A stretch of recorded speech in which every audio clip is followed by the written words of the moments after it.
पुणे श्रमिक पत्रकार संघाची नेहमीच भूमिका राहिली आहे की पुणे शहराचं विजन मांडण्यासाठी एक व्यासपीठ उपलब्ध करून देण्याचं काम आपण करत असतो.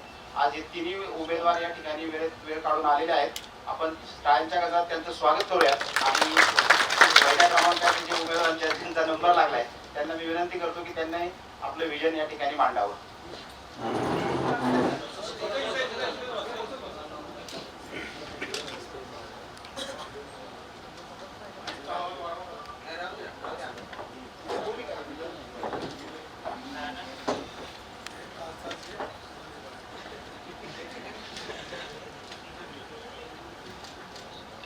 पुणे श्रमिक पत्रकार संघाचं मनापासून धन्यवाद व्यक्त केले की खरं तर ही निवडणूक लोकसभेची निवडणूक, देशाची निवडणूक आणि स्वाभाविकपणे पुण्यासारख्या शहरामध्ये पुणे लोकसभा म्हणून देशातलं एक खूप वेगळ्या अर्थानं एक आपलं महत्व आहे. त्यामुळे पुण्यातून येणारा लोकप्रतिनिधी दिल्लीतला संसदेतला या निवडणुकीच्या निमित्तानं निवडला जाणार आणि म्हणून स्वाभाविकपणे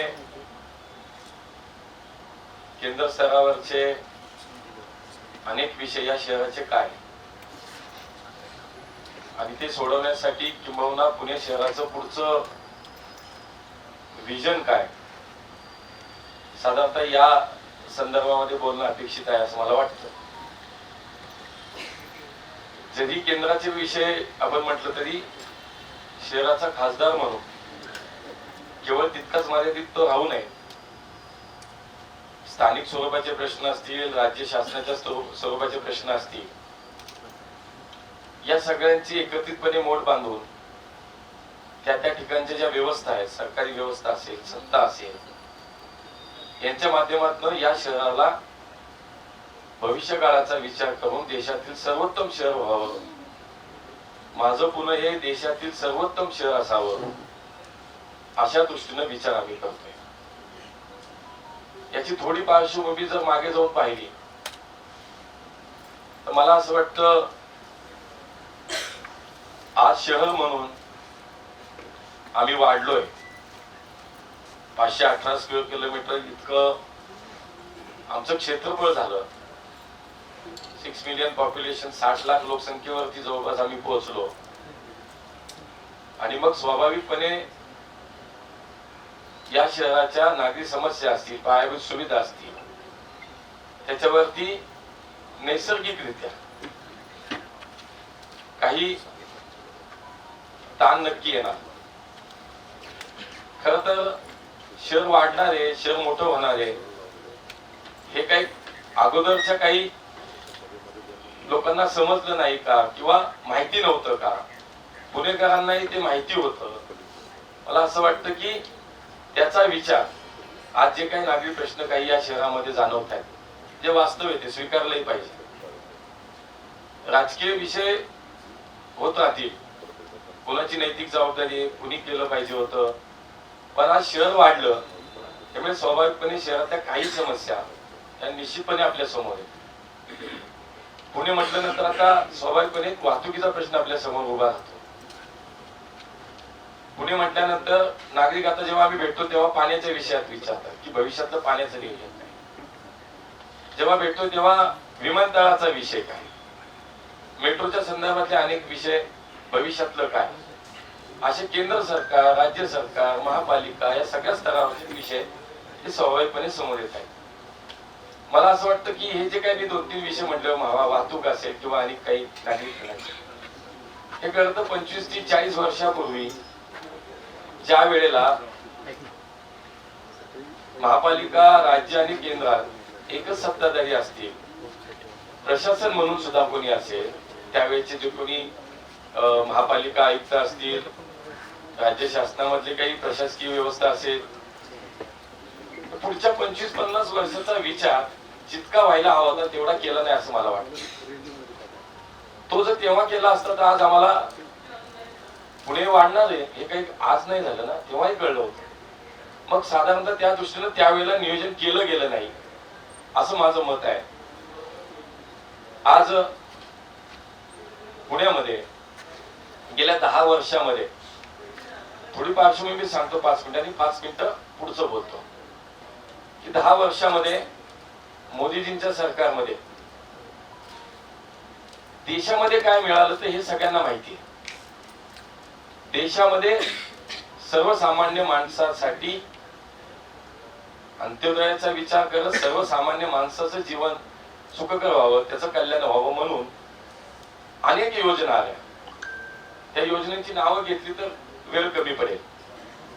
तत्कालीन त्यावेळेला ज्यावेळेला काँग्रेसचं सरकार देशामध्ये होतं त्यावेळेला काँग्रेसचे त्यावेळेचे पंतप्रधान माननीय राजीव गांधीजी यांनी असं म्हटलं की आम्ही इथं जर 1 रुपया जनतेसाठी योजना म्हणून दिला तर तो खाली जनतेला केवळ 15 पैसे मिळतात. हे असं स्वतः त्यांचं वक्तव्य होतं. आज मला असं वाटतं गेल्या 10 वर्षामध्ये ज्या ज्या योजना मिळाल्या मी तुम्हाला सांगेल की थेट लाभार्थ्यांच्या खात्यात पैसे गेले अशी गेल्या 10 वर्षात जी अमाऊंट आहे 100% रक्कम खात्यात लाभार्थ्यांच्या मिळाली अशी 10 वर्षात 31 लाख कोटी रक्कम या देशातील जनतेच्या थेट बँकेच्या अकाउंट मध्ये पोहोचली. हा बदल आहे. हा मला असं वाटतं सर्वसामान्य माणसाच्या आयुष्यात झालेला क्रांतिकारक बदल आहे. म्हणून सर्वसामान्य माणसाच्या आयुष्यात त्याचा उद्धार करणं तिथपासून मध्यमवर्गीय माणसं आहेत, व्यापारी आहे, उद्योग आहे, कामगार आहे, शेतकरी आहे, महिला आहेत, असंख्य योजना या 10 वर्षाच्या काळामध्ये आल्या. तिथपासून ते जागतिक स्तरावरती केवळ सर्वसामान्य माणसाचा विचार नाही झाला, तो तर पहिला केला गेला प्राधान्याने. ते करत असताना जागतिक स्तरावरती या देशाला 5वी अर्थव्यवस्था म्हणून आपला आज जो क्रमांक येतो 10व्या अर्थव्यवस्थेतून 5व्या अर्थव्यवस्थेवर, म्हणजे स्थानिक छोट्यातल्या छोट्या समाजातल्या शेवटच्या घटकापासून जगाच्या नकाशावरती या देशाचं अस्तित्व एक महासत्ता म्हणून निर्माण करणं असा एक 10 वर्षाचा मोठा प्रवास या देशाचा झाला. याच्यामध्ये पुण्यासाठी नेमकं काय, जेव्हा पुणे म्हणून आम्ही विचार करतो त्यावेळेला गेल्या अनेक वर्षात कागदावरची मेट्रो प्रत्यक्षात आली. जुन्या काळात इतके मोठे प्रोजेक्ट असतील त्यावेळेला या प्रोजेक्ट मध्ये अशा मोठ्या प्रोजेक्टचं भूमिपूजन व्हायचं 30-40 वर्ष उद्घाटनही नाही झाली कधी. पण मला अभिमानानं सांगायचंय की या पंतप्रधानांच्या काळात पुणे मेट्रोचं मोदीजींनी भूमिपूजन केलं आणि उद्घाटनही मोदीजींनीच केलं. हा बदल आहे आत्ताचा. पुण्यामध्ये सार्वजनिक वाहतूक व्यवस्था सक्षम करण्यासाठी केंद्र सरकारच्या माध्यमातून 350 ई बसेस आल्या. पुण्यामध्ये चांदणी चौकासारखा अत्यंत अनेक वर्षाचा प्रलंबित वाहतुकीचा प्रश्न सोडवला गेला. जवळपास 1100 ते 1000 ते 1100 कोटी त्या ठिकाणी खर्च आले केंद्र सरकार, राज्य सरकार तत्कालीन आणि महापालिका म्हणून. आज तुम्ही सांगतो की वैद्यकीय महाविद्यालय कोरोनाच्या काळात या शहराची अवस्था आपण पाहिली की आपल्याला आपली सार्वजनिक आरोग्य व्यवस्था सक्षम करणं खूप गरज होती. अशा काळामध्ये कोविडच्या काळामध्ये म्हणजे खरं तर हा इतिहास आहे. स्वातंत्र्यपूर्व काळात एखाद्या महापालिकेचं मेडिकल कॉलेज असणं, मुंबईची 3 मेडिकल कॉलेज स्वातंत्र्यपूर्व काळात होती. स्वातंत्र्य नंतरच्या काळात एकमेव महापालिका आपली अशी आहे की स्वतःचं वैद्यकीय महाविद्यालय झालं. केंद्र सरकारच्या माध्यमातून आपल्याला ते करतात. प्रधानमंत्री आवास योजनेच्या माध्यमातून हजारो घरं तयार होत आहेत. असे असंख्य प्रश्न, असंख्य विकासाचे विषय. नदीच्यासाठी जवळपास 1100 कोटी रुपये केंद्र सरकारनं अनुदान दिलं. म्हणून मला वाटतं की केंद्र सरकार म्हणून, देश म्हणून, मोदीजींच्या योजना म्हणून, विदेश नीती म्हणून जे जे झालं ते एक त्याचा भाग. दुसरा पुणेसाठी म्हणून केंद्र सरकारची उपलब्धी म्हणून दुसरा भाग. हा आजपर्यंतचा काम सांगण्यासारखाचा विषय. गेल्या 5 वर्षात महापालिका म्हणून अनेक योजना समोर आल्या. 24/7 ची योजना अंतिम टप्प्यात आहे. भामास्केटचा प्रकल्प पूर्ण झाला. अनेक शहरातले भुयारी मार्ग उड्डाणपूल पूर्ण झाले. सिंहगड रोडचा उड्डाणपूल सुरू झाला. कर्वे रस्त्यावरचा पुण्यातला पहिला म्हणजे महाराष्ट्रातला नागपूरचा आपल्याबरोबर सुरू झाला. म्हणजे असा पहिला दुहेरी उड्डाणपूल झाला. सार्वजनिक वाहतूक व्यवस्था सक्षम करण्यासाठी जवळपास 1500 नवीन ई बसेस रस्त्यावरती आल्या. पुणे शहर हे देशातलं इतकं मोठं शहर आहे. छोट्या शहरामध्ये आपण अनेक गोष्टी खूप लवकर सक्सेसफुल होतात. अनेक विषय. पण 60 लाख लोकसंख्येच्या या शहरामध्ये रोज 2200 टन मेट्रिक टन कचरा जनरेट होतो. आणि आज आमचं वैशिष्ट्य आपल्या शहराचं असं आहे की महापालिका म्हणून काम करताना 1 किलो सुद्धा कचरा आपला डंप होत नाही. हे वैशिष्ट्य हे 5 वर्षाचं काम आहे. मी आज तुम्हाला सांगतो 15 लाख मेट्रिक टन कचरा साठलेला होता फुरसुंगी आणि उरळी देवाच्या ठिकाणी. आणि त्या ठिकाणी आज जवळपास बायोमायनिंगच्या माध्यमातून 4 ते 5 लाख मेट्रिक टन कचरा फक्त शिल्लक आहे. म्हणजे काय झालं की पुढचा विचार करून आपण काम केलं. अनेक नवीन प्रोजेक्ट आले, अनेक प्रकल्प आले, अनेक विषय आले, खूप गोष्टी सांगण्यासारख्या. त्यामुळे मला असं वाटतं आधी केंद्र सरकारने पुण्यासाठी काय केलं, महापालिका म्हणून काम करताना जे काय आम्हाला काम 5 वर्षामध्ये पुणेकरांसाठी झालं त्याच्यामध्ये अनेक बसेसच्या योजना आणल्या, अनेक विषय आले. हे खूप काही गोष्टी आपल्याला नव्यानं 5 वर्षात झाल्या. एक आता मला असं वाटतं की शेवटी ही निवडणूक देशाची आहे आणि देशाची निवडणूक म्हणून देशाचं भविष्य ठरवणारी निवडणूक आहे. देश पुन्हा देशाची अंतर्गत सुरक्षा, बाह्य सुरक्षा, देशाचा विकास, आंतरराष्ट्रीय स्तरावरती देशाची प्रतिमा, स्थान, अशा अनेक विषयाला धरून ही निवडणूक होणार आहे. त्यामुळे स्थानिक प्रश्नाबरोबरच राष्ट्रीय प्रश्न हे सक्षमपणे कोण चालवू शकेल, या देशाचं भविष्य कोणाच्या हातात सुरक्षित होऊ शकेल. तर मागच्या 10 वर्षाचं काम पाहताना मोदीजी स्वतः असं म्हणतात की 10 वर्ष हे मागचा बॅकलॉग भरून काढण्याचं होतं. 10 वर्ष आमच्या पुढच्या 50-100 वर्षाच्या देशाच्या प्रगत विकासाचं, विकसनशील भारताचं पाया आहे हा 10 वर्ष. पुढचे काही काळ आम्हाला आता हा पाया जो आहे त्याचा कळस करायचा आहे. हा देश जागतिक स्तरावरती 5व्या क्रमांकावरून 3ऱ्या क्रमांकाची अर्थव्यवस्था आणायची. या देशातला सर्वसामान्य माणसाचं अजून अधिक आयुष्य हे सुखकर करायचं, हा पुढच्या काही वर्षाचा जो संकल्प आहे. मला असं वाटतं पुणे म्हणून अनेक विषय आम्हाला करायचे.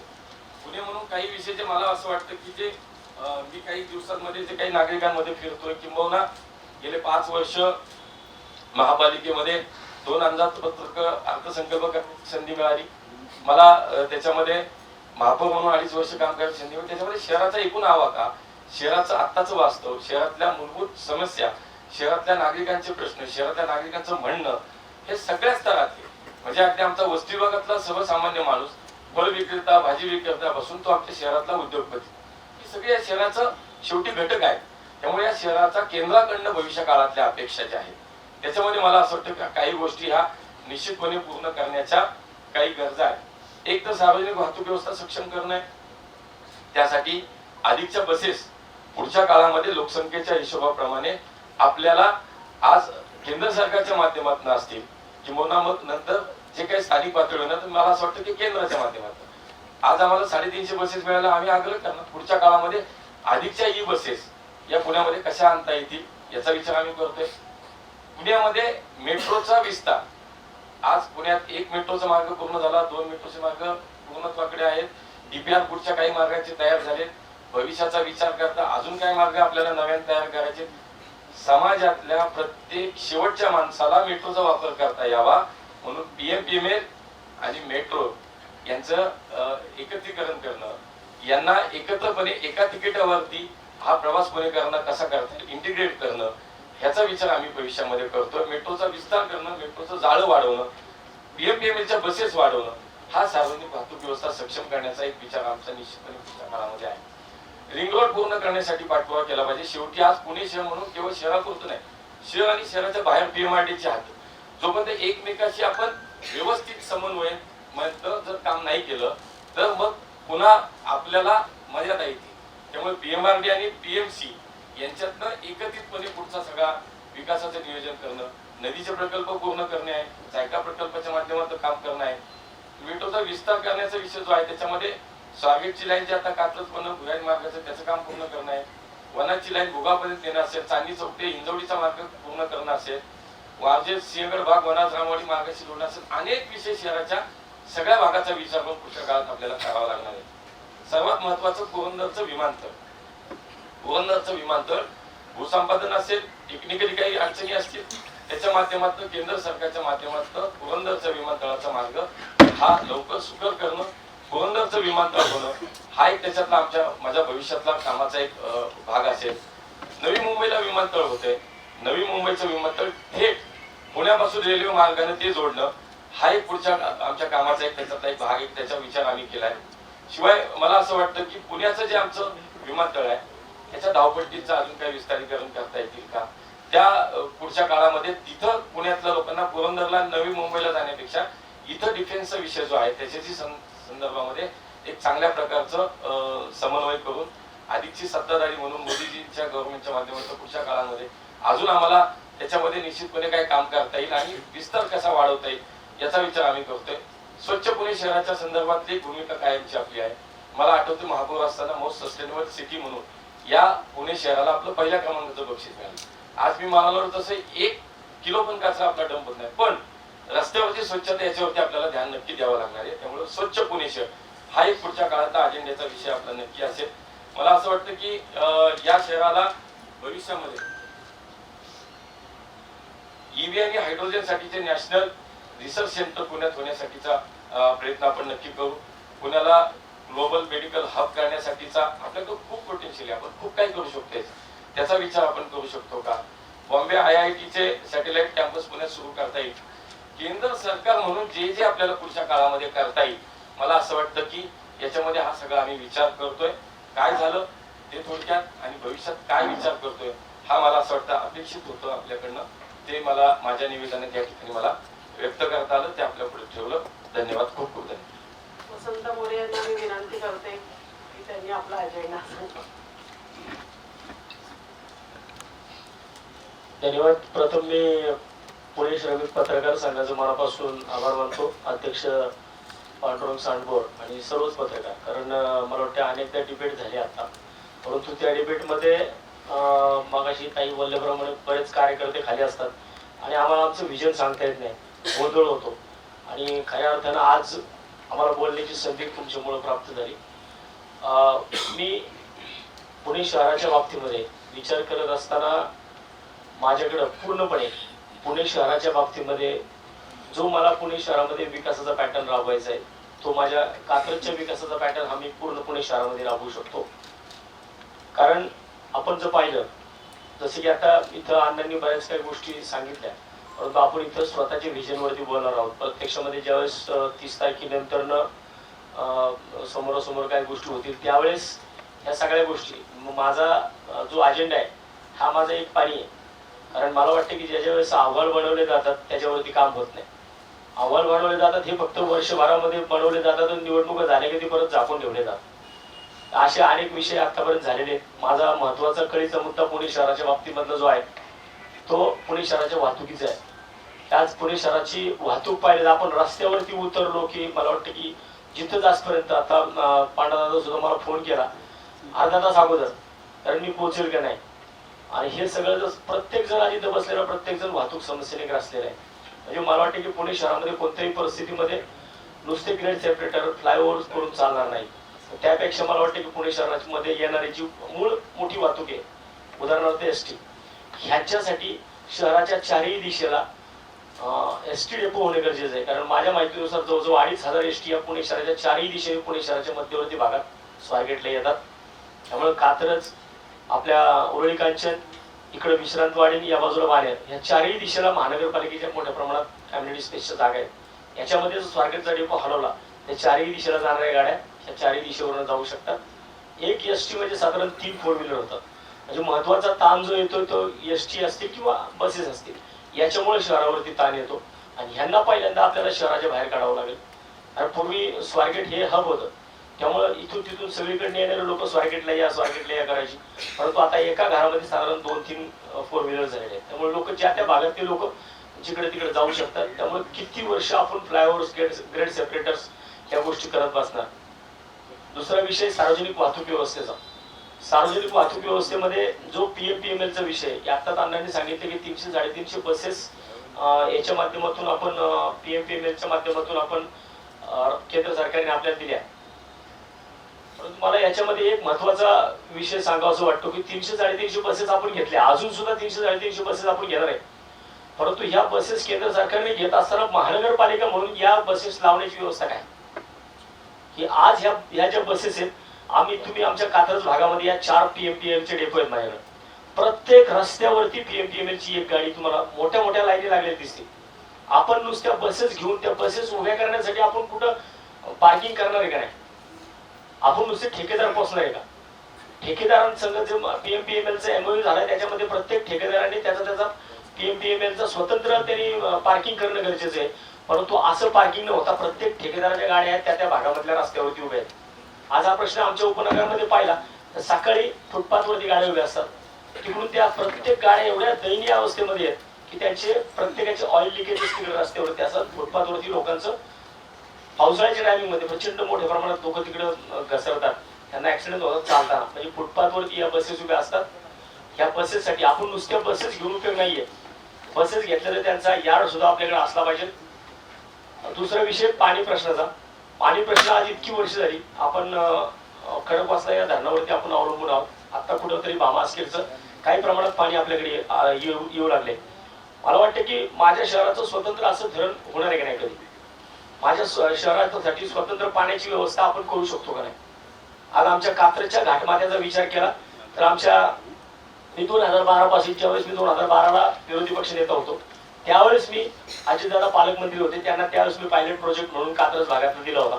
1800 एकर जागा आहे कात्रजच्या घाटमाथ्यावरती, जी की आता राज्य सरकारच्या मालकीची, आता ती महानगरपालिकेच्या मालकीची आहे. त्या 1800 एकर जागेमध्ये भिलारेवाडीच्या भागामध्ये लखनदारा म्हणून एक मोठा पार्ट आहे आणि त्या लखनदाऱ्यामध्ये आता एक पाझर तलाव आहे आणि दुसरा नवलाईदारा म्हणून आहे जो की गुजरवाडी निंबाळकरवाडी भागामध्ये. त्या ठिकाणी सुद्धा एक पाझर तलाव आहे. ह्या दोन्ही ठिकाणच्या पाझर तलावांची जर साठवण क्षमता वाढवली तर मला वाटतं दक्षिण पुण्याचा पाण्याचा प्रश्न कमीत कमी 6 ते 8 महिन्याकरता बाय ग्रॅव्हिटी कोणत्याही 1 रुपयाची इलेक्ट्रिसिटीचा वापर न करता आपण दक्षिण पुण्याचा पाणी प्रश्न 100% सोडवू शकतो. एका भागाचा पाणी प्रश्न सुटला तर जो लोड सगळा खडकवासल्यावरती येतो. अशाच प्रकारे पुण्याच्या चारही दिशेला जे पाण्याचे स्रोत आहेत हे स्रोत कुठेतरी अडवून, कारण आता अन्न म्हटले की आज आपली पुणे शहर हे देशातलं सगळ्यात मोठी महानगरपालिका झाली. जर सगळ्यात मोठी महानगरपालिका आज आपण परमिशन देतोय, परंतु त्या ठिकाणच्या लोकांच्या पाण्याचा प्रश्न, कचऱ्याचा प्रश्न, वाहतुकीचा प्रश्न याच्याकडे आपण लक्ष देताना दिसत नाही. तर मला वाटते की जर या पुणे शहरामध्ये जर सार्वजनिक बांधकाम विषयामध्ये जर तिथं त्या ठिकाणी बांधकामाच्या परमिशन देण्यासाठी जर बांधकाम अभियंता आहे, सिटी इंजिनियर आहे, तर मग या पुण्यातली वाहतूक व्यवस्था सुरळीत करण्यासाठी ट्रॅफिक इंजिनियर का नाहीये. त्या शहराची वाहतूक व्यवस्था जर तुम्हाला सुधारायची असेल तर या शहरामध्ये ट्रॅफिक इंजिनियर तुम्हाला द्यावा लागेल. या शहराची पाण्याची व्यवस्था तुम्हाला सुधारायची असेल तर या शहरामध्ये तुम्हाला वॉटर इंजिनियर द्यावा लागेल. कारण आता आपल्या महानगरपालिकेमध्ये आम्ही 15 वर्ष बघतोय की जो अधिकारी पथला असतो तो उठतो पाण्यामध्ये टाकला जातो, जो पाण्यामध्ये असतो तो उठतो त्याला पथमध्ये टाकलं जातं, त्याला तिकडे सेटल होण्यासाठी वर्ष लागतात. मग एवढे महत्वाचे विषय असताना कचऱ्याचा प्रश्न जर आपण घेतला तर कचऱ्याच्या प्रश्नामध्ये सुद्धा आपला एक सेपरेट इंजिनियर का नाहीये. इकडचेच खालचेच आपण कुठले तरी अधिकारी घेतो, तिकडे त्यांना ठेवतो. त्यामुळं त्यांचं त्या भागामध्ये ज्या भागामध्ये ते कार्यरत असतात त्यांचं तिकडं त्यांचं स्किल वापरले गेलं पाहिजे. असं न होता महानगरपालिका म्हणून आपण त्याच्याकडे लक्ष देत नाही. असे इंजिनियर्स लोक जे त्याच्यामध्ये निष्णात आहेत, अशा निष्णात लोकांची मला वाटतं की या महत्वाच्या विषयामध्ये पाणी, ट्रॅफिक, कचरा, रस्ते या विषयामध्ये अशा निष्णात लोकांची मला पहिल्यांदा वाटेल की अशा निष्णात लोक महानगरपालिकेच्या याच्यामध्ये असले पाहिजे, ना की कुणीतरी बसवलेले हा माझा आहे, तो माझा आहे, तो माझा आहे असं नाही. ज्याला त्या विषयामध्ये ज्याचं स्किल आहे तो त्या विषयामध्ये तिथं त्याला त्या विषयाची जबाबदारी त्याला देता आली पाहिजे, तर तुमच्या शहराची वाहतूक व्यवस्था सुधारू शकते. RFDच्या माध्यमातून करोडो रुपये, लाखो, हजारो कोटी रुपये आपल्याकडे आले.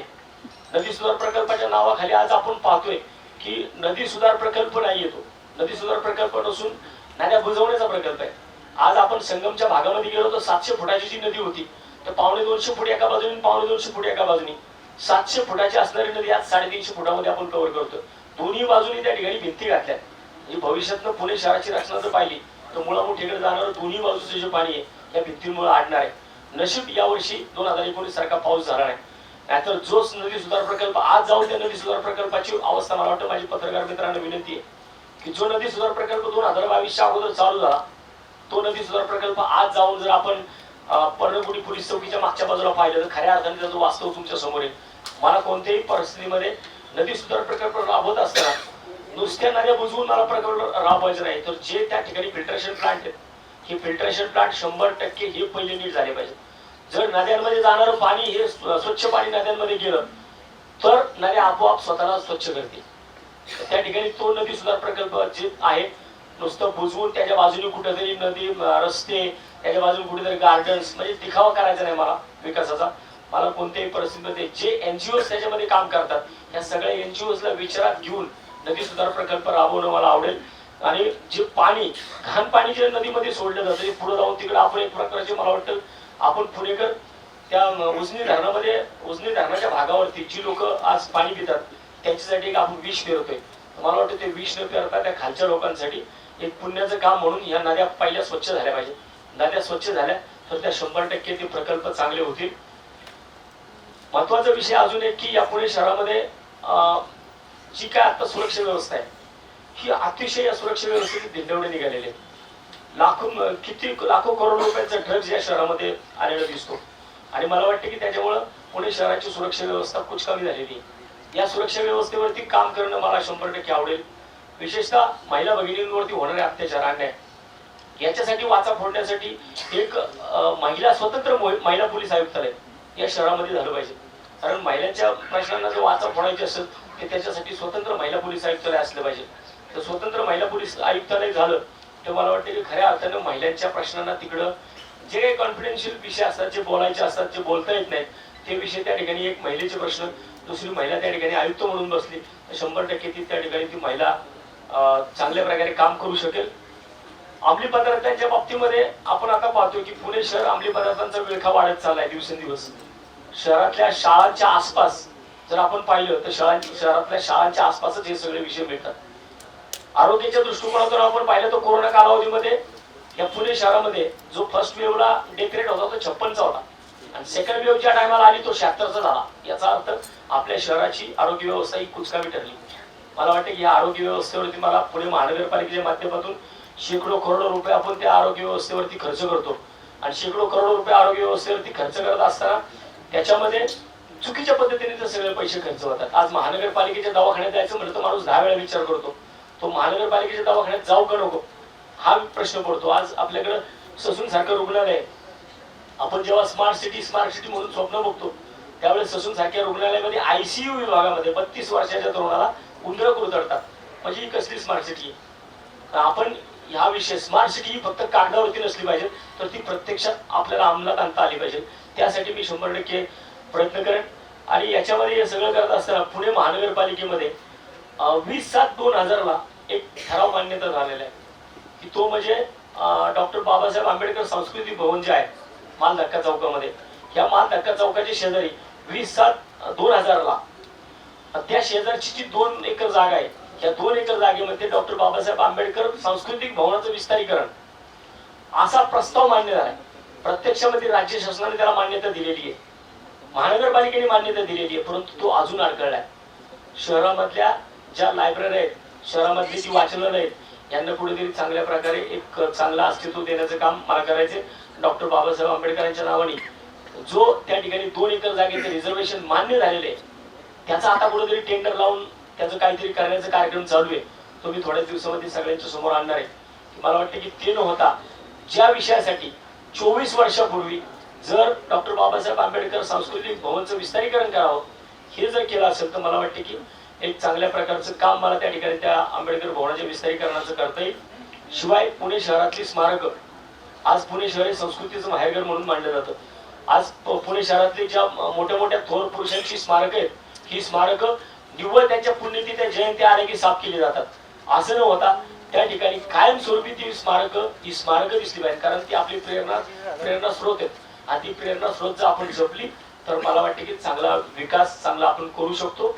हा माझा एक पाणी अजेंडा आहे आणि जो मला कुठल्या कागदावरती घ्यायचा ना तो माझ्या डोक्यामध्ये आणि तो डोक्यामधला अजेंडा मी भविष्यामध्ये तुम्हाला या पुणे शहरामध्ये गेल्या 15 वर्षापासून कात्रज भागामध्ये पर्यटनाच्या माध्यमातून मी अनेक मोठी कामं केलेली आहेत आणि मला वाटतं की पुणे शहर आता जर आपण पाहिलं तर मला कोणत्याही परिस्थितीमध्ये लोकसभेमध्ये गेल्यानंतर ना कोणाच्या मागं बसून बाकं वाजवायची नाहीये. मला त्या ठिकाणी पुणे शहराचा जो अजेंडा आहे तो मला पुणे शहरामध्ये आज आपण जर सेंट्रल गव्हर्नमेंटला जीएसटीच्या माध्यमातून आपण लाखो करोड रुपये देतो 200 कोटी प्लस आपण जर महानगरपालिकेच्या माध्यमातून आपल्या शहराच्या माध्यमातून जीएसटी सेंट्रल गव्हर्नमेंटला जातो मग आपल्याकडे येताना 70-80 कोटीच्या माध्यमातून तो काय येतो. त्यासाठी मला भांडायचंय की जर माझं शहर एवढा मोठा जीएसटी देत असेल तर माझ्या शहरात येणारा जीएसटीचा परतावा आज आपल्याकडे 3 खडकी कॅन्टोन खडकी बोर्ड कॅन्टोनमेंट आणि देवरोड असे 3 बोर्ड आपल्याकडे आहेत. तिन्ही बोर्डांमधले जे व्यापारी आहेत यांच्याकडून जो जीएसटी सेंट्रल गव्हर्नमेंटकडे जातो हा सेंट्रल गव्हर्नमेंटकडे जीएसटी येताना तो राज्य सरकारकडे येतो राज्य सरकारकडं ह्या तिन्ही खडकी, कॅन्टोन्मेंट आणि देऊरोड या तिन्ही बोर्डांचं कुठेही नोंद नसल्यामुळं तो डायरेक्ट महानगरपालिकेकडे जमा होतो. म्हणून आज या तिन्ही बोर्डांमध्ये कुठेही विकास कामं होऊ शकत नाहीत, यांना पैसे मिळत नाहीयेत. एक तर ही कॅन्टोन्मेंट बोर्ड आहेत इथं महानगरपालिकेमध्ये मर्ज होऊ शकतात का हे पाहणं गरजेचं. नसेल होऊ शकत तर त्यांना त्यांचा स्वतंत्र निधी या तिन्ही बोर्डांना मिळाला पाहिजे, यासाठी मी भांडणार आहे. मला वाटतं या सगळ्या गोष्टी मी 10 मिनिटाच्या कालावधीमध्ये सांगू शकत नाही. सांगण्यासारख्या खूप काही गोष्टी आहेत की जे येणाऱ्या 30 तारखेनंतर त्या संपूर्ण पुणे शहरामध्ये या कराव्या लागतील. जे सेंट्रल गव्हर्नमेंटचे इश्यूज आहेत मला वाटतं की त्याच्यापेक्षा भयंकर माझ्या शहराचे इश्यू आहेत. माझ्या शहराचे इश्यू मला ते सॉल्व्ह करण्यासाठी मला प्रयत्न करायचे आणि हे प्रयत्न करत असताना मला वाटतं की मी ज्या आघाड्यांवरती ज्या ठिकाणी मी यशस्वी झालोय तोच सेम अजेंडा मला या शहराच्या बाबतीमध्ये विकासाच्या बाबतीमध्ये करायचं आहे. एवढंच या ठिकाणी सांगतो. पुन्हा एकदा आपण सर्वांनी मला या ठिकाणी बोलण्याची संधी दिली, माझे विचार मांडण्याची संधी दिली, त्याबद्दल धन्यवाद. महाविकास आघाडीचे उमेदवार रवींद्र धंगेकर यांना विनंती करते की त्यांनी आपले विचार मांडावे. नमस्कार. जे पुण्यासाठी मी प्रश्न मांडणार ते माझ्या आजोबा दोघांनी तेच प्रश्न मांडले. पण प्रामुख्याने मी सांगतो पुणे हे विद्येचं माहेर आहे. देशामध्ये पुण्याला वेगळं स्थान आहे आणि आपण बघितलं असेल तर आपल्याकडे पहिल्यांदा टॉपिकचा प्रश्न आहे तो तुमचा माझ्या मनातलाच प्रश्न आहे. कोणी किती काम केलं, कोण किती काम करणार हे आम्ही चर्चा आपण करतोच आहे. पण ते आशीर्वाद आणले पाहिजे. देशामध्ये पहिली मेट्रो ही काँग्रेसने पळवली आणि मेट्रोचं भूमिपूजन हे DPR हा काँग्रेसच्या काळामध्ये झाला. ज्यावेळेला महानगरपालिकेमध्ये प्रश्न ज्यावेळेला ठराव मंजुरी झाला त्यावेळेला मागचे खासदार ते वर्ण आणायची काय खालनं आणायची याच्यावरच भांडत बसले आणि काही काळ त्याच्यामध्येच झालं आणि मग ती खालनं आलीच नाही, ती वर्ण झाली शेवटी. आणि वर्ण येताना जो ज्या वेळेला भूमिपूजन झालं त्याच्यानंतर नागपूरचं भूमिपूजन झालं.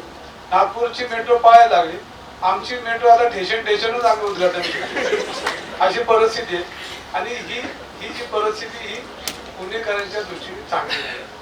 आज पुणे 70 लाखापेक्षा जास्त पुणे शहराची लोकसंख्या आणि पुणे शहरामध्ये 22 लाख लोक रोज बाहेर नाही येतात आणि पुणे शहरामध्ये इतकी प्रचंड प्रमाणे वाहतुकीच्या आज अडचण आहे. आम्ही कागदावर बोलतो, पेपरवर बोलतो, भाषणात बोलतो, पण अस्तित्वात ती काय आहे. ज्याप्रमाणे हे देशामध्ये संगणक राजीव गांधींनी आणलं. माझ्या अगोदर मोहन साहेब म्हटले की 15% अनुदान लोकांपर्यंत पोहोचत होतं, पण ज्या संगणक राजीव गांधींनी आणलं ते लाईनअप त्या संगणकामुळे झालं आणि कॅम्प्युटर पद्धतीने सगळ्यांपर्यंत ते पैसे पोहोचायला लागले. हे यश राजीव गांधी हे संगणक त्यांनी सुरुवात केली आणि त्याची लाईनअप यांनी केली. मी तुमच्यामध्ये बोललो नाही, तुम्ही ऐकत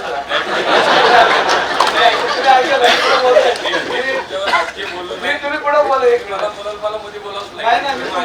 तुमच्यावर बोलत नाही, तुमच्यावर बोलत नाही. संगणक हे राजीव गांधींनी आणलं, कॅम्प्युटर राजीव गांधींनी आणलं. हे देशामध्ये 70 वर्षामध्ये वैभवशाली इतिहासामध्ये जगाच्या पटलावर भारत देशाचं नाव घेतलं जातं. हे काय जातं या 7-8 वर्षात घेतलं जाते का? अजिबात नाही. ह्याच्यापूर्वी इंदिरा गांधी झाल्या, पंडितजी झाले, लाल बहादूर शास्त्री झाले, मोरारजीभाई देसाई, अनेक पंतप्रधान या देशामध्ये आले. सगळ्यांनी त्यांच्या काळामध्ये कर्तव्यकारी करून या देशाचं नाव उज्ज्वल केलेलं. या 10 वर्षात आपला देश दिसतोय का? आपला देश 70 वर्षापासून दिसतोय. ब्रिटिश गेल्यापासून आपल्या देशाची परिस्थिती काय होती, त्याच्यानंतर आपला देश कुठे गेला. या 10 वर्षात रेल्वे आली का? या देशावर टेलिफोन आला का? या देशामध्ये विमानतळ आलं का? हे पूर्वीपासून आले. फक्त आता आम्ही रंगरंगोटी करतो. आता याच आमचं कौतुक आम्ही आमचे पाठ ठोकून घेतो, हा विषय वेगळा. परंतु आज पुणे शहरामध्ये कालमणी साहेब झाले, त्यानंतर आमच्याकडे गिरीश बापट, अनिल शिरोळ झाले, प्रदीप राऊत झाले. पण ते आजच्या पुणे शहराच्या सर्व विकासासाठी आज कालमणी साहेबांचं नाव पुण्यामध्ये घेतलं आणि सगळ्यांना माहिती. आणि याच्यामध्ये ज्यांनी आता या 10 वर्षामध्ये शिवाय साहेब आमचे सभागृहात किती वेळा बोलले, बापट साहेब किती वेळा बोलले, हे आपण ऐकलेले किंवा बोलले नसते. बोला ना तुम्ही माझ्यानंतर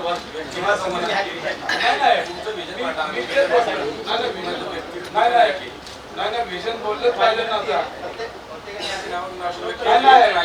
नाही विचारलं पाहिजे ना, काम काय केलं ते विचारलंच पाहिजे ना. बोलायला सगळ्यांना बोला ना तुम्ही बोलत असं नाही काहीतरी ठरलंय. नाही विषय असा आहे की बोललं पाहिजे ना.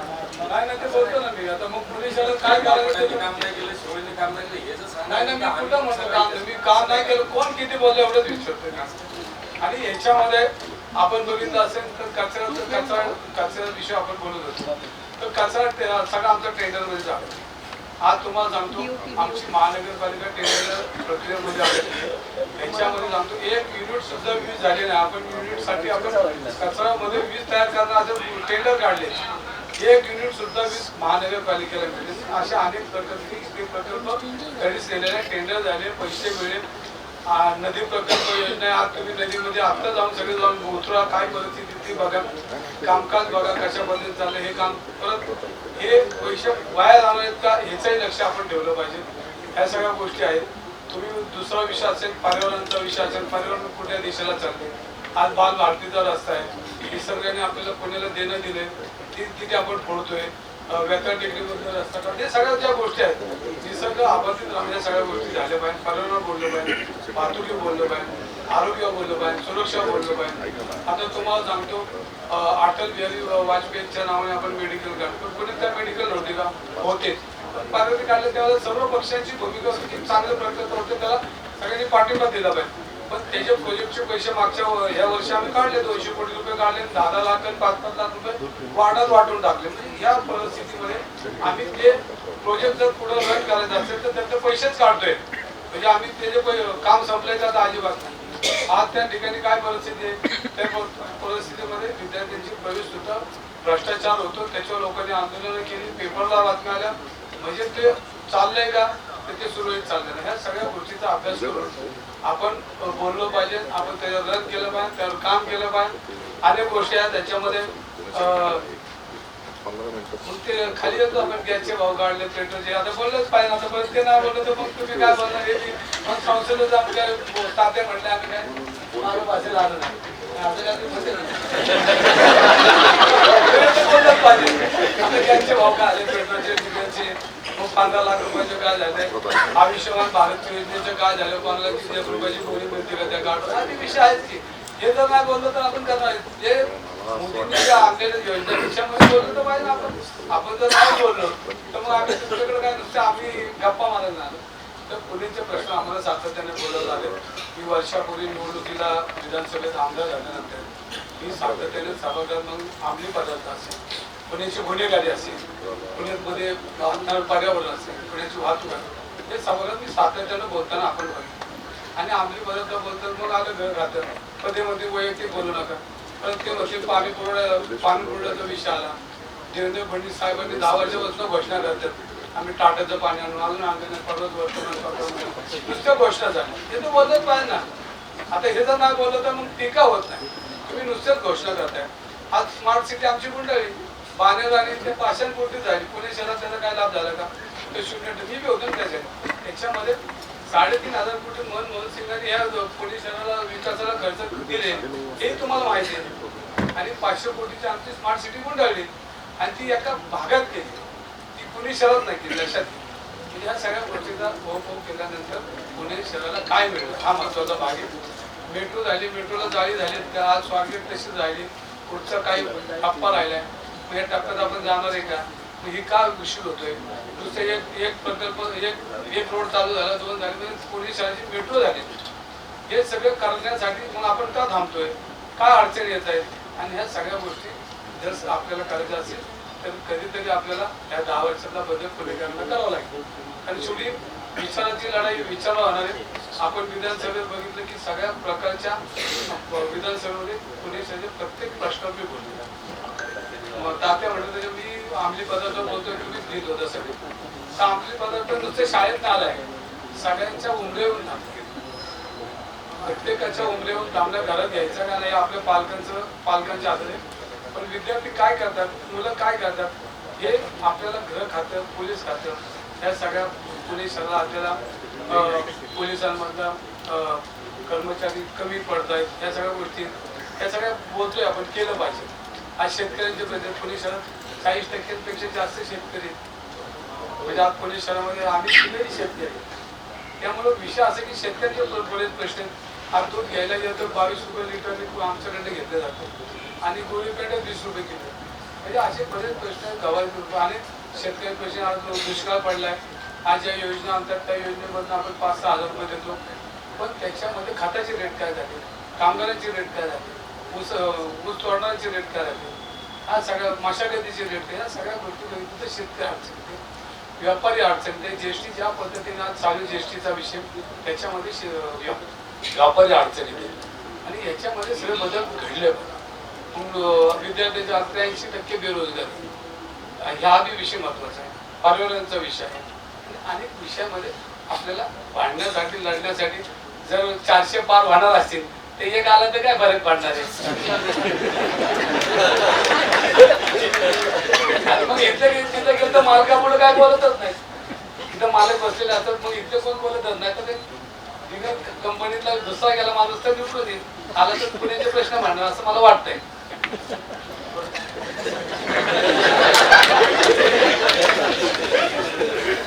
यामध्ये महाविकास आघाडीचं विजन काय कळलं नाहीये, त्यामुळं विजन काय पुढे तुम्ही काय करणार आहात?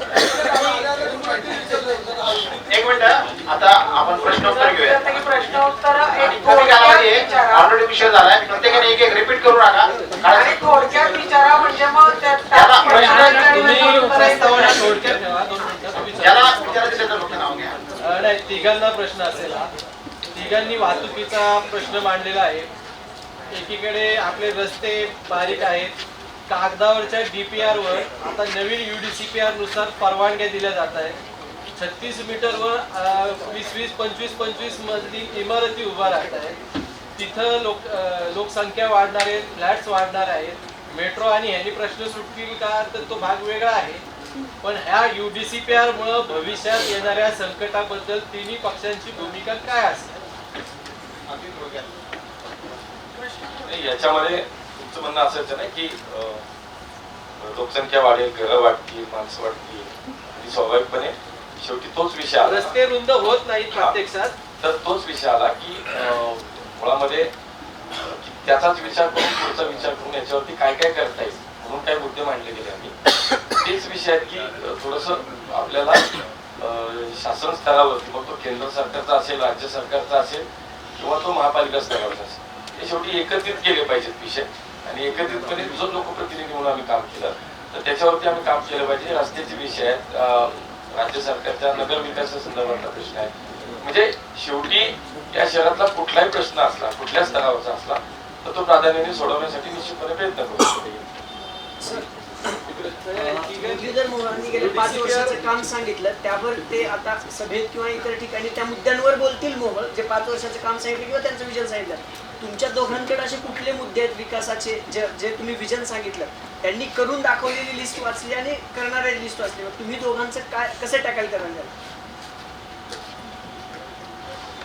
मला वाटतं की मी हे सगळे मुद्दे जे आता तुम्ही विचारला प्रश्न की तुम्ही काय करणार आहे किंवा काय हे सगळं मी बोलून दाखवलं ना. आता मला पुणे शहरामध्ये कात्रज हा काय पुणे शहराच्या बाहेरचा भाग नाहीये. कात्रज मध्ये मी प्रत्येक विषयावरती काम केले, वाहतुकीच्या विषयावर केलंय, आरोग्याच्या विषयावर केलंय, शिक्षणाच्या विषयावरती केलंय, पर्यटनाच्या विषयावरती केलंय, वाहतुकीच्या विषयावरती केलंय, सगळ्या विषयावरती मी काम केलंय. त्यामुळे कात्रजच्या विकासाचा पॅटर्न मला हा पुणे शहराच्या विकासाचा पॅटर्न करावा लागेल. माझा तिघांना एक प्रश्न आहे.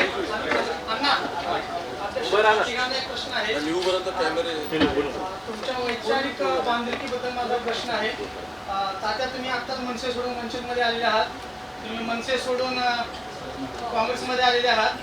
तुम्ही काँग्रेस पक्षाचा चिन्ह, झेंडा किंवा राहुल गांधीचं नाव घेणं सहसा टाळता. तर अण्णा, तुमच्यावर असा आरोप आहे की तुम्ही पक्ष कार्यालयावर हल्ला केला आहे. अरे बाबा, एका घरात 2 भावंड असली तरी सुद्धा वाद होतात. हे तर कुटुंब होतं आमचं आणि मी 30 वर्ष पक्ष बदललेला नाही. तुमच्या दोघांबद्दलची वैचारिक सांगा. 30 वर्ष तर मी माझी विचारधारा पक्ष बदलला नाही. एका घरात 2 भाऊ असले तरी भांड्याला भांडं लागतं बाबा. त्यामुळे ते त्यातला विश्वास दुसऱ्याशी सगळं संपतं. त्यामुळे त्याच्यावर जाऊ नका. आमच्या घराच्या भांडणात नका येऊ, आमच्या घराच्या भांडणात नका येऊ. हा विचार, तुमची दिशा, तुमची पक्षनिष्ठता याच्यावर बोला. आम्ही विचार सांगतो ना. 30 वर्ष मी माझा पक्ष बदलला नाही. 30 वर्ष मी एकाच पक्षात काम करतो, त्याच विचारधारेवरती काम करतो. एक महत्वाचं तात्या आणि मामा. तात्या आणि मामा बोला की तुम्हाला कोण असं अण्णा बोलले तात्या आणि मामा. आता एक बोलतो मी, तात्यानी पक्ष बदलला ते मी बदललाय, पण मोहोळ म्हटले की मी पक्ष 30 वर्षात बदलला नाही. पण मला जाणीवपूर्वक माहिती आणि मग खात्रीने बोलतो की ते बी मनसेमध्ये येता येता राहिले. हा वस्तुस्थिती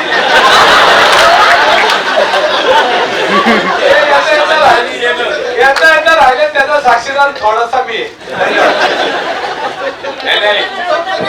यांचं उत्तर नाही दिलं ना.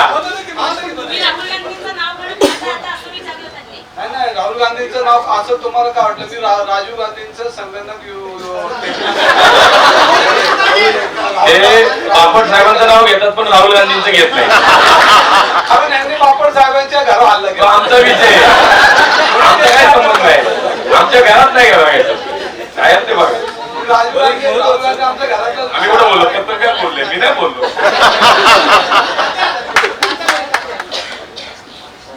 बघा, मी सुद्धा 25 वर्ष एकनिष्ठ म्हणून माननीय राजसाहेबांच्या पाठीमागे शिवसेनेमध्ये असतात. त्याच्यानंतर पुढची 18 वर्ष मनसेमध्ये मी सुद्धा काम केले. माझ्या इकडं पुणे शहरामध्ये जी विचारांची आमचं जे द्वंद्व चालू होतं त्याच्यामध्ये कुठेतरी स्थानिक लेवलला माझे काय विचार दाबले जात होते आणि शेवटी याचा जो भडका व्हायचा तो 12 मार्चला झाला आणि 12 मार्चला मी पक्ष सोडून आता वंचित बहुजन आघाडीमध्ये गेलेलो आहे. मी परत शून्यापासून सुरुवात केलेली आहे. त्यामुळे मला वाटतं मागचं मी सगळं विसरलोय आणि आता शून्यापासून पुन्हा एकदा मी सुरुवात करतोय.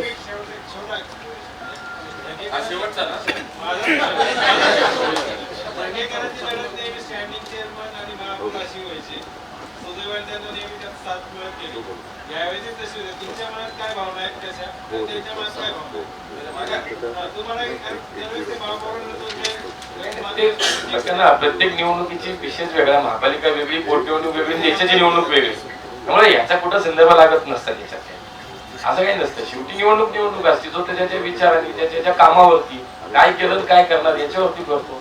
काय अजेंडा आहे, काय तत्व आहेत, काय विचार आहेत, काय मूल्य आहेत त्याच्यावरती लढत असतो. त्यामुळे हे मला असं वाटतं की अशी योगायोग नाही असली. एक महत्वाचा प्रश्न आहे या सगळ्यामध्ये की मॅनिफेस्टो असतील किंवा तुम्ही मांडलेलं विजन या सगळ्या गोष्टी तशा बघायला फार आदर्शवादी वाटतात. पण मग इथून बाहेर पडलं की असं होतं की ट्रॅफिक लागतं. मला प्रश्न पडतो की मग पुण्यामध्ये इतके वर्ष झालं काय किंवा रस्त्यांचा इश्यू कुठे झाला? शहराचा एक कम्प्रेन्सिव्ह मूळ मुद्दा आहे की अनऑर्गनाइज एक्सपान्शन ऑफ सिटी हा यातला कोर मुद्दा आहे. तुम्ही तिघांमध्ये एक साम्य केलं म्हणजे तिघांनी पालिकेत बरेच वर्ष काम केलं आहे. जे मुद्दे पालिकेच्या स्तरावर सोडवायचे होते बऱ्याच वर्षापासून ते मार्गी लागले नाहीत आणि ते मुद्दे आता आपण लोकसभेला घेतोय आणि त्याचं विजन मांडतोय. शहराचा जो एक्सपान्शनचा मुद्दा आहे त्यातूनच मी थोडेच मुद्दे पालिकेचे मांडले, मी केंद्राचेच मुद्दे मांडले. मी खूपच कमी मुद्दे मांडले की शेवटी त्या पुणेकरांच्या जिव्हाळ्याचे तिकडे बोलणार आम्ही त्याच्यावर. प्लीज थोडं कमेंट याच्यावरती करा की ज्या पद्धतीने शहराची वाढ व्हायला पाहिजे होती आणि टाउन प्लॅनिंग ऑर्गनाइज करायला हवं होतं ते पालिका बेसिसवरती होणं अपेक्षित होतं. ते झालं नाही म्हणून आज पुण्यातल्या लोकांना इथे प्रश्न पडलेले आहेत की मग ट्रॅफिक का वाढलंय, मग कनेक्टिव्हिटीचा इश्यू कुठे आहे आणि आता हे मुद्दे आपण लोकसभेला पोर्ट्रे करतोय. नाही, मी तर सगळं मी माझं सांगतो. मी तर कबूल केलं की 5 वर्ष आम्ही काम केलं, आम्ही काय केलं ते सांगितलं. पण हे प्रश्न काय ह्या 5 वर्षात नाही झालेले ना. 25, 30, 40 वर्षापूर्वी जे कोणी काम करत असतील XYZ मला राजकीय चला त्यांनी दूरदृष्टी नसेल ना म्हणून ते आज प्रश्न निर्माण झाले. हे काय 5 वर्षात निर्माण झालेले प्रश्न नाही. आणि स्वाभाविकपणे पुणेकरांच्या जिव्हाळ्याचे विषय मांडले पण पाहिजेत, बोलले पाहिजे, मान्य केले पाहिजेत ना, ते स्वीकारले पण पाहिजेत. त्यामुळे केंद्राचे प्रश्न, राज्याचे प्रश्न, महापालिकेचे हे सगळे शेवटी हा पुणेकरांचाच विषय आहे. त्यामुळे याच्यावरती चर्चा होणारच ना, स्वाभाविकपणे होणार आणि आम्ही बोललंही पाहिजे. 10 वर्ष भाजप सरकार आहे आणि याच्यामध्ये 10 वर्षामध्ये काय केलं तर काहीच केलेलं दिसत नाही. कारण एवढी मोठी यादी वाचली मी, यादी यांना ते काहीच सांगता आलं नाही. कागदावरची यादी 50 वर्ष जे झालं नाही ते 10 वर्षात झाले. विमानतळ का आता झालंय का? रेल्वे आता अहो, विमानतळ नवीन होतंय, विस्तार झालाय. त्याला कलर मारण्यामध्ये विस्तार झाला असं होतंय का? काय झालं एखाद्या गोष्टीचं मला असं अहो हे म्हणलं आम्ही मेट्रो केली. आता याच्यातल्या एकाला तरी मान्य होईल का मेट्रो आपण केलेली? एकाला तरी मेट्रोचा विचार काँग्रेसने केला.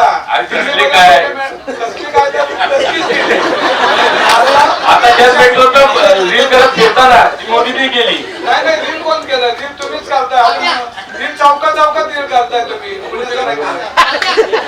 मला वाटतं मला वाटतं की मला माझ्या शहरामध्ये असा कलगीतुरा करायचा नाही. मला माझं शहर विकासाच्या मार्गावरती न्यायचंय आणि मी विकासाच्या विषयावरती बोलेन आणि मी नुसत्या गप्पा मारणार नाही. मला वाटतं की मी मनसेमध्ये असताना मान्य राजसाहेबांनी जी विकासाची ब्लूप्रिंट मांडली ती ब्लूप्रिंट मी माझ्या प्रभागामध्ये 15 वर्ष नगरसेवक म्हणून काम करत असताना सातत्याने ती राबवलेली आहे आणि तीच ब्लूप्रिंट मला पुणे शहरात राबवायची.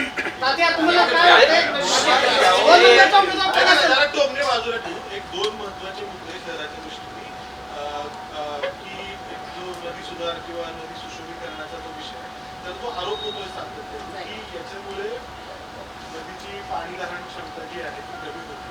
तर खरंच तशी होतीये का?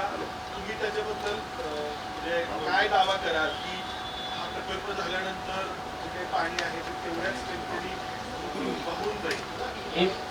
मी पहिलं बोलतो ना, कारण या विषयावरती आंदोलन मी केलेले आहे. बाकीचं कोण नाही नदी पात्रात उतरलं. ठीक आहे, मला अण्णांना प्रश्न आहे, तुम्ही बोला त्याच्यावर. मुळामध्ये मला असं वाटतं त्याच्यानंतर की हा जो बालभारती पौड रस्त्याचा विषय तर आताच एक अहवाल सबमिट झाला, तर तो रस्ता दोन्ही विषयावर मी बोलतो. एक तर मुळामध्ये नदी सुधार प्रकल्प जो आहे रिव्हरफ्रंटचा, याच्यामध्ये NGT असेल, हायकोर्टात विषय असेल, सगळीकडे टेक्निकली तो सगळं साऊंड आहे, सगळीकडनं तो विषय क्लिअर होऊन आलेला आहे.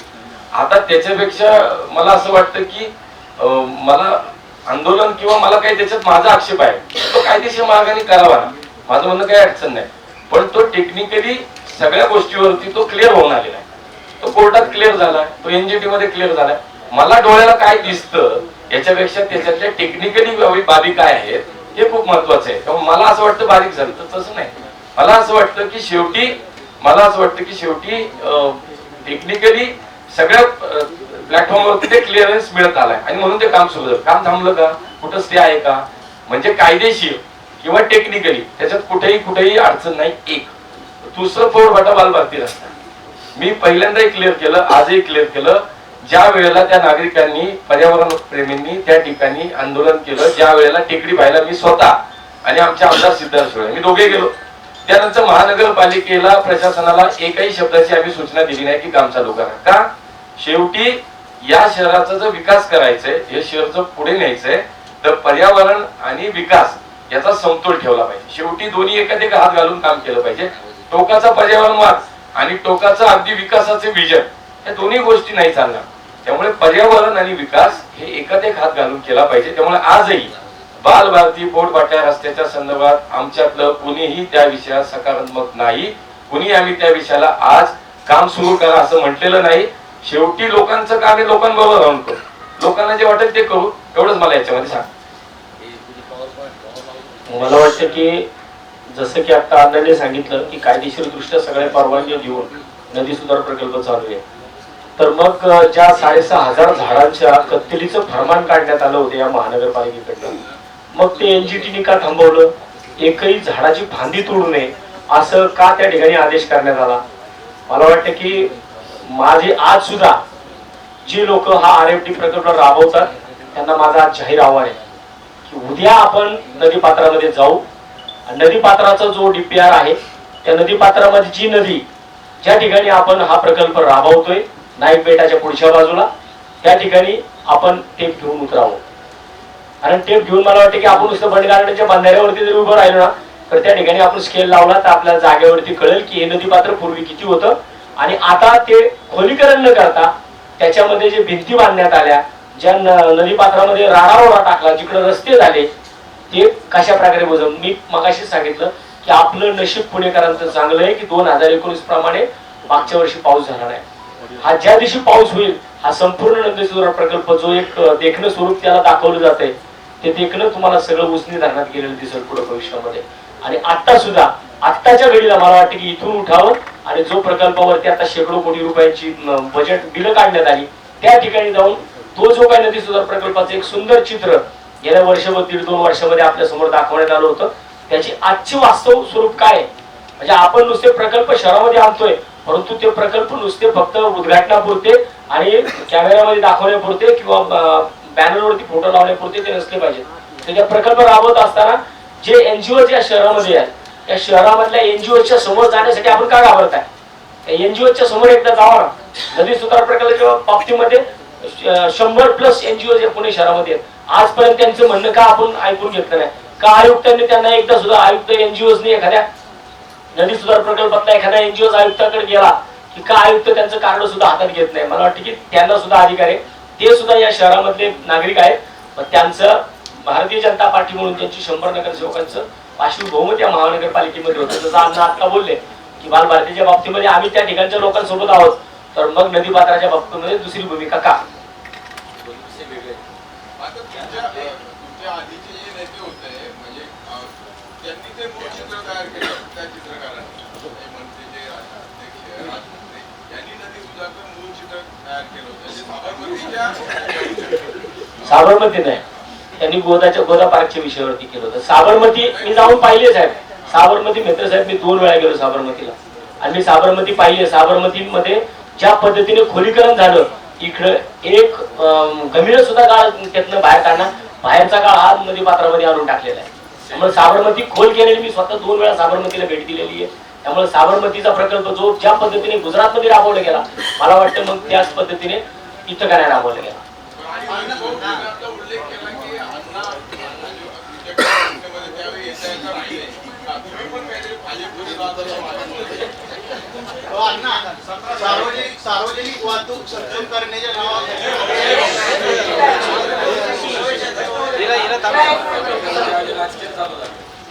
नदी प्रकल्पावर जे तात्या बोलले, जे मोळे बोलले, तर नदी प्रकल्पावर मी म्हणजे सत्य जर तुम्हाला बघायचं असेल तर तुम्ही नदी प्रकल्पामध्ये आता जा. नदी म्हणता येत नाही, त्याला गटार म्हणता येईल. विषय असा की एसटीपी प्लॅन सगळे बंद आहे बऱ्यापैकी. आज नदीमध्ये ही परिस्थिती काय, नदी प्रकल्प आपण कागदावर आणि पैशावर टेंडर प्रक्रियेवर बोलतोय. नदी प्रकल्प हा विषय एकदम प्रचंड जे कागदावर बोलतोय त्या पद्धतीने नाही. आज ज्या पद्धतीने नदीच्या परिसरात राहणारे लोक असतील, नदी बघायला जाणारे लोक असतील, आज सगळी घाटात त्यामध्ये वाहते आणि इतकं प्रचंड त्याच्यामध्ये सुशोभीकरण चाललंय.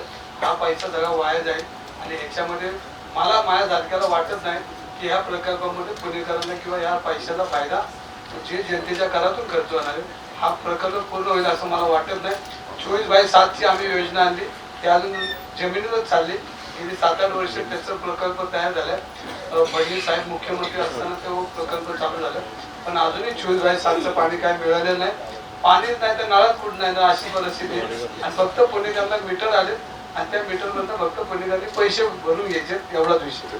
2च मुद्दे क्लिअर करतो.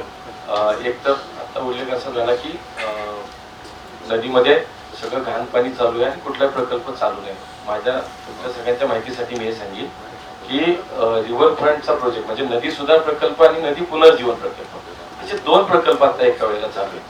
नदीमध्ये येणारं अशुद्ध पाणी याच्यामध्ये आणि ते जे काही पाणी येते ते पाणी थांबवणं याच्यासाठीच्या 18 STP आणि काहीतरी साधारणतः 200 ते 300 किलोमीटरची साधारणतः फ्रंट लाईन मोठ्या व्यासाची ड्रेनेज लाईनचं काम चालू आहे. ते काम चालू आहे आता. आज तुम्हाला माहिती आहे ते काम चालू झालं म्हणजे एका वेळेला नदीत अशुद्ध पाणी जाणार नाही आणि दुसऱ्या वेळेला नदी काठ सुंदर होते. हे दोन्ही प्रोजेक्ट एका वेळेला चालू आहेत आता. दुसरं 24/7चं मी तुम्हाला सांगतो, 82 टाक्यांपैकी जवळपास 60 ते 65 टाक्या बांधून पूर्ण झाल्या. 1800 किलोमीटरच्या ज्या पाण्याच्या लाईन टाकायच्या होत्या त्यातल्या जवळपास 1200-1300 किलोमीटर पाण्याच्या लाईन टाकून झाल्या. याच्यामध्ये आपण निश्चितपणे पुण्यातल्या भविष्याच्या पाण्याचा विचार, आता मी म्हटलं तसं की अनेक ठिकाणी लोक विचार, मी आपल्याला सांगतो आज आपण 18 TMC पाणी उचलतो, बरोबर. आज 18 TMC पाणी उचलतो, पण त्याच्यामध्ये जवळजवळ 35 ते 40% हे पाणी वाया जातं. चोरी, गळती या सगळ्या माध्यमातून आज 40-50 वर्षापूर्वीच्या पाण्याच्या लाईन टाकल्या. ज्या वेळेला हे 100% पाण्याची लाईन आपल्या 24 आता एका झोनात चालूही झालं, बालेवाडीला तर चालूही झालं आपला 24/7चा एक झोन. असे टप्प्याटप्प्याने झोन चालू होती. जसं मेट्रोचं हे म्हणाले तसं चालू हळूहळू होती. देशातली नाही जगातली कुठलीच मेट्रो या टोकापासून त्या टोकापर्यंत एक नाही चालू, ती टप्प्याटप्प्यानेच चालू होतात.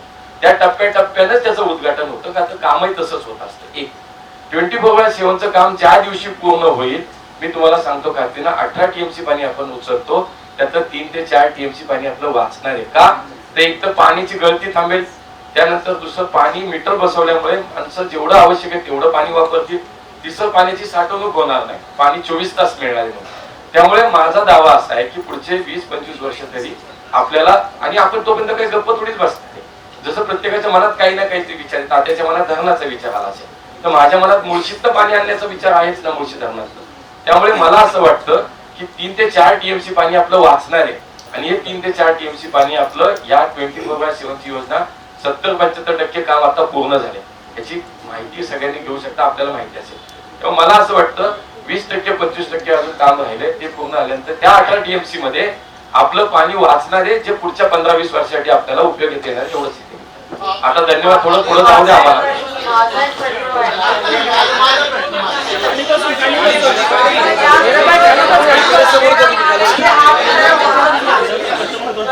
होणारच नाही असं म्हणाला, 24% होणारच नाही असं म्हणाला. तुम्ही खासदार झाल्यावर पण ते नाही करणार.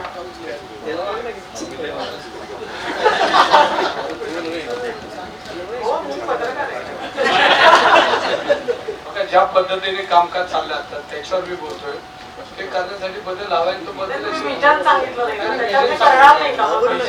करणार नाही. काय 7चं जर करायचं असेल तर आपल्याला पहिली गोष्ट पुणे शहराच्या डोक्यावर 28 TMC पाणी जमा होत आहे, आणि 28 TMC पाणी डोक्यावर जमा होतोय धारणाच्या साखळीमध्ये. त्याच्यामध्ये आपण शेतकऱ्यांना पाणी द्यायचा हा आपला करार आहे, आणि ह्या करारामध्ये आपल्याला 18 TMC पाणी पुरत नाही. आज 22 TMC पाणी आपण पुण्यातले घेतोय, आणि पुण्याची लोकसंख्या बघितली असेल तर 70 लाखापेक्षा जास्त, मग ते 28 TMC पाणी प्यायला पूर्ण अशी परिस्थिती आहे. आणि आपण ह्याच्यामध्ये हे 24/7चं जे मॉडेल आणलंय ह्याच्यामध्ये काही भागामध्ये आपण मीटर बसवताना अशी त्याच्यामध्ये नियम अटी टाकलेले आहेत, आणि मग तो समतोल साधला गेला जाणार नाही. आता जो प्रकार त्याच्यात दुरुस्ती काही दिवसांनी करावी लागते, कारण आपण काही पट्ट्यामध्ये मीटरच लावणार, आणि मग अशा पद्धतीने जर एखादा विषय समतोल जर राखला तर तो रन होऊ शकतो असं माझं मत आहे. आणि आज नदीमध्ये जर तुम्हाला ज्या पद्धतीने STP चालू नाही, STP चालू करण्याकरता मग त्याच्यामध्ये STP चालू झाल्या पाहिजे. पाणी त्याच्यामध्ये नदी जर सुधारायचं असेल तर नदीत पाणी पाहिजे. हे आता अजूनच आपण काम करतोय, आणि नंतर हे सगळी दुरुस्त होणार आहे का नाही हा महत्वाचा भाग. हे करण्यासाठी आपण प्रयत्नशील आहे, पण आता ज्या मॉडेल ज्या पद्धतीने चालू चुकीची. पुणेकरांनी खाजगी वाहनं वापरू नये. पुन्हा काटे आता चिठ्ठी पुन्हा काटे आता विनंती करते की त्यांनी आभार प्रदर्शन करा. तेव्हा अनोळखी लोकांशी संवाद साधतो तेव्हा हे समजून जावं की निवडणूक चला बाईटला सेट असं वातावरण संघटनेच्या लोकसभेच्या निवडणुकांचे जाहीर झाल्यानंतर प्रमुख निधी दावेदार उमेदवार आपल्या सरकारच्या विनंतीला मान देऊन तिथं आले. त्यांचा आभार मानले. सर्वांना मोठ्या संख्येने उपस्थित आहे.